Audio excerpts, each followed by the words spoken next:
سلام سامعین، پیش خدمت ہے حمید فریدی سیریز کی یہ ناول رلانے والی پارٹ 3۔ جہنم میں جائے وہ گردن جھٹک کر موٹر سائیکل کی طرف بڑھ گیا تھا، لیکن تھوڑی دیر مختلف سڑکوں پہ چکراتے رہنے کے بعد اس نے سوچا کہ اسے خان وجاہت کے بارے میں معلومات حاصل کرنا چاہیے۔ وہ قاسم کے طبقے سے تعلق رکھتا ہے، ممکن ہے وہ اس کے متعلق کچھ بتا سکے۔ وہ موٹر سائیکل کا رخ عاصم لانچ کی طرف کر چکا تھا۔ 15 منٹ کے اندر وہ قاسم تک پہنچ گیا، لیکن قاسم سے ملاقات نہیں ہوئی تھی۔ حمید کو توقع تھی کہ وہ اچھے موڈ میں ملے گا، لیکن ایسا کچھ نہیں تھا۔ قاسم کی چڑچڑاہٹ بھی تو پر لطف ہوتی ہے۔ قاسم کی کوٹھی میں جب پہنچا تو اطلاع ملی کہ صاحب بڑے بزی ہیں، لیکن ملازم یہ اطلاع دیتے وقت مخصوص انداز میں مسکرایا تھا۔ وہ حمید سے واقف تھا۔ اب بہت ضروری کام ہے، حمید بولا۔ صاحب انہوں نے کہا ہے کسی سے بھی نہیں مل سکیں گے، مجھ سے بھی نہیں، آپ ہی کے لیے تو خاص طور پہ کہا ہے۔ اچھی بات ہے، تو یہ پرچہ انہیں دے آؤ، حمید نے کہا اور اپنی پاکٹ بک کے ایک صفحے پہ کچھ لکھنے لگا تھا۔ رام گڑھ والے واقعات تمہاری بیوی کو بتا دیے جائیں گے۔ صفحہ نوٹ بک سے پھاڑ کے طے کر کے اس نے ملازم سے کہا، مگر ان کے علاوہ کسی کے ہاتھ نہیں لگنا چاہیے۔ بہت اچھا صاحب۔ ملازم چلا گیا اور حمید پورچ میں کھڑا مدھم سروں میں سیٹی بجا رہا تھا۔ کچھ ہی دیر میں قاسم دندناتا ہوا باہر آیا۔ تم جاؤ، حمید نے ملازم سے کہا۔ قاسم کی ملازمین تک اس کے بہکنے کے منتظر رہتے تھے کیونکہ بڑا مزہ آتا تھا۔ وہ چلا گیا تھا۔ تم سے ایک آدمی کے بارے میں معلومات کرنی ہے مجھے، حمید آہستہ سے بولا تھا۔ میں تم سے پوچھتا ہوں تم نے دھمکی کیوں دی تھی؟ قاسم آنکھیں نکال کے غرایا۔ وہ میری جورو ہے، میں اس کی ٹانگیں چیر کے پھینک سکتا ہوں۔ یہ نیک کام جلد سے جلد کر ڈالو نا پیارے، تاکہ میں تمہارے لیے دوسری جورو کا انتظام کر سکوں۔ حمید نے بے حد سنجیدگی سے کہا تھا، میں بھڑے میں نہیں آؤں گا، چگد نہیں ہوں میں۔ اب اتنی بھی کیا بے اعتباری، میں تو تمہارے لیے یہاں تک۔ حمید نے جملہ پورا بھی نہیں کیا تھا کہ قاسم کی بیوی وہاں آ گئی۔ قاسم نے بوکھلائے ہوئے انداز میں کہنا شروع کر دیا، ابے چپ، ابے چپ۔ قاسم کی بیوی دونوں کو خاموشی سے گھورے جا رہی تھی۔ ہاں بولو، تو تم خان وجاہت کو جانتے ہو؟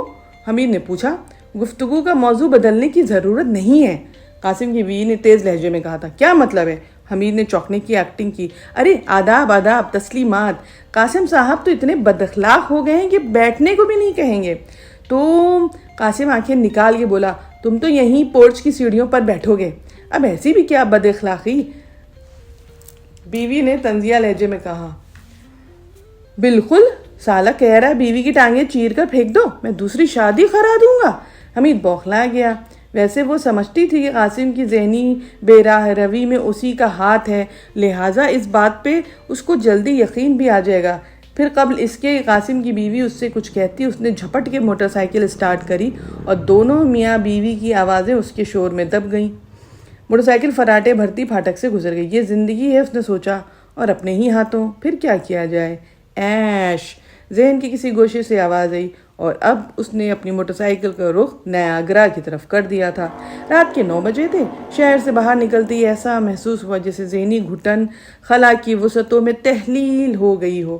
موٹر سائیکل خاصی تیز رفتاری سے راستہ طے کر رہی تھی۔ نیاگرا پہنچتے پہنچتے اس کا موڈ بالکل بدل گیا۔ نیاگرا حسب دستور زندگی سے بھرپور تھا۔ ہال میں بہت ساری جانی پہچانی صورتیں بھی تھیں۔ بعض لوگوں نے اسے اپنے ساتھ بیٹھنے کی بھی دعوت دی، لیکن وہ پتہ نہیں کیا چاہتا تھا۔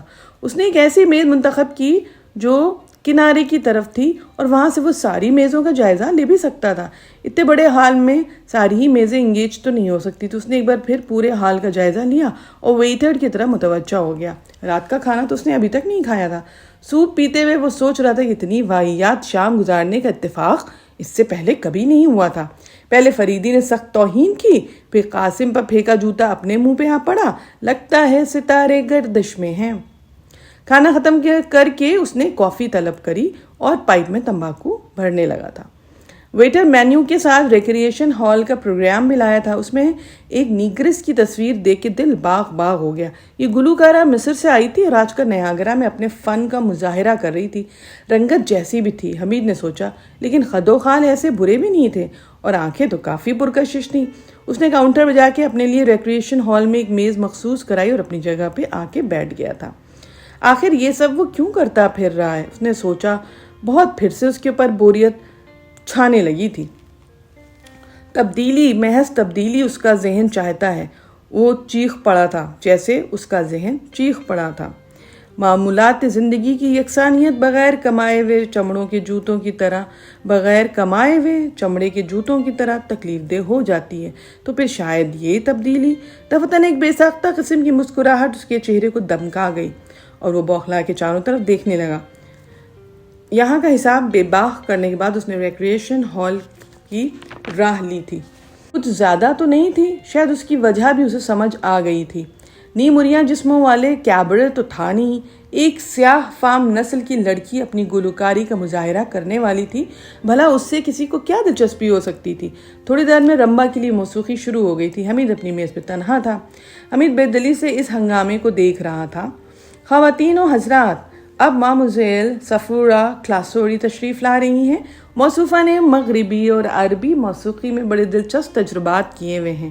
ابھی آپ کو وہ شاندار نغمہ سنائیں گی، ماموزیل صفورہ کلاسوری، اور پھر اسٹیج پہ نمودار ہوئی۔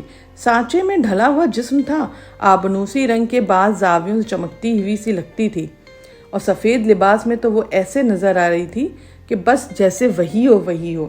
پھر جب کچھ کہنے کے لیے لب کشائی ہوئی تو حمید کو کوئی تشبیہ نہ سوجی، کیونکہ کالے بادلوں کے دامن میں کوندنے کی ایک لپک تو بہت پرانی تشبیہ ٹھہری تھی۔ وہ اس گیت کے بارے میں کچھ بتا رہی تھی جسے پیش کرنا تھا، اس کے بعد رقص کے لیے اسٹیپ بھی سمجھا رہی تھی۔ پھر گیت شروع ہوا اور رقاص چوبی فرش پہ اتر آئے۔ رقص اور گیت اور رقص، بڑا خوابناک ماحول تھا۔ ذرا سی دیر میں صفورہ کسی دوسری دنیا کی مخلوق معلوم ہو رہی تھی۔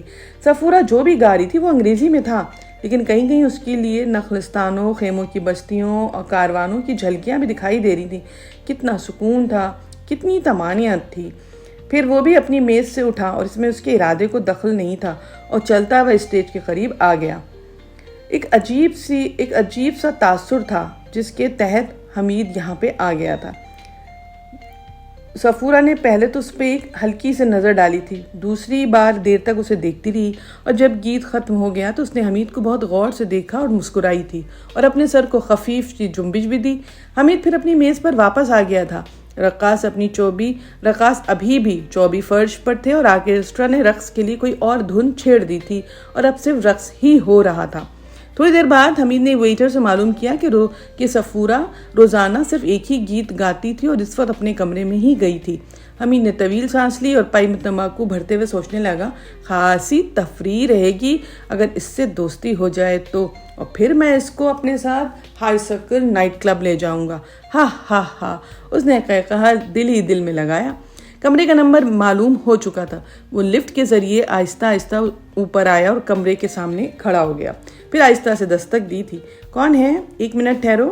اور پھر ٹھیک 1 منٹ بعد اس نے دروازہ کھولا اور حمید کو دیکھ کے ٹھٹک گئی۔ آٹوگراف؟ اس نے مسکرا کے پوچھا تھا۔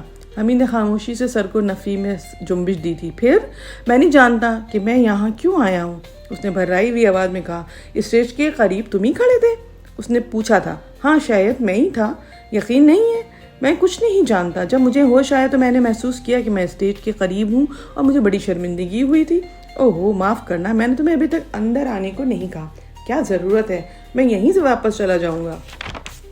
ارے پھر آئے کیوں تھے؟ میں یہ بھی نہیں جانتا، عجیب آدمی ہو۔ آؤ اندر آ جاؤ، میں تمہارے دیس میں اجنبی ہوں۔ میں تو اپنے ہی دیس میں اجنبی ہوں۔ حمید نے طویل سانس لی۔ واقعی عجیب ہو، آؤ، لیکن میرا خیال ہے کہ موسیقی سے دلی لگاؤ رکھتے ہو۔ شاید۔ حمید اندر آ کر ایک کرسی پہ بیٹھ گیا اور وہ میز کے گوشے سے ٹک گئی تھی۔ اس کی کالی رنگت اسے کچھ زیادہ نکھری بھی لگ رہی تھی۔ حمید نے سوچا یقیناً اس کی آنکھیں خوبصورت ہیں، تو بس تم مجھ سے ملنا چاہتے تھے؟ یہی بات لگتی ہے مجھے۔ اچھا تو پھر مل لو۔ اس ہنسی میں بلا کی نغمگی تھی۔ میں نہیں جانتا کہ لوگ کس طرح ملتے ہیں۔ تم کون ہو؟ میرا نام حمید ہے، ساجد حمید۔ کیا کرتے ہو؟ سمجھ میں نہیں آتا، کیا کروں؟ کچھ سمجھ نہیں آتا تو رونے لگتا ہوں۔ تم نشے میں تو نہیں ہو نا؟ شراب نہیں پیتا۔ وہ تھوڑی دیر تک اسے دیکھتی رہی، پھر بولی کیوں نہیں پیتے؟ کیونکہ میں مسلمان ہوں۔ تو مذہبی آدمی ہو؟ یقیناً ہوں۔ کتنی بیویاں ہیں؟ ایک بھی نہیں۔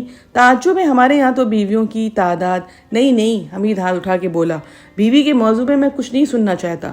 وہ کچھ دیر خاموشی سے اسے دیکھتی رہی، پھر بولی، میں نے محسوس کیا کہ تم لوگ بھی سفید فام نسلوں کی طرح ہمیں اچھی نظروں سے نہیں دیکھتے ہو۔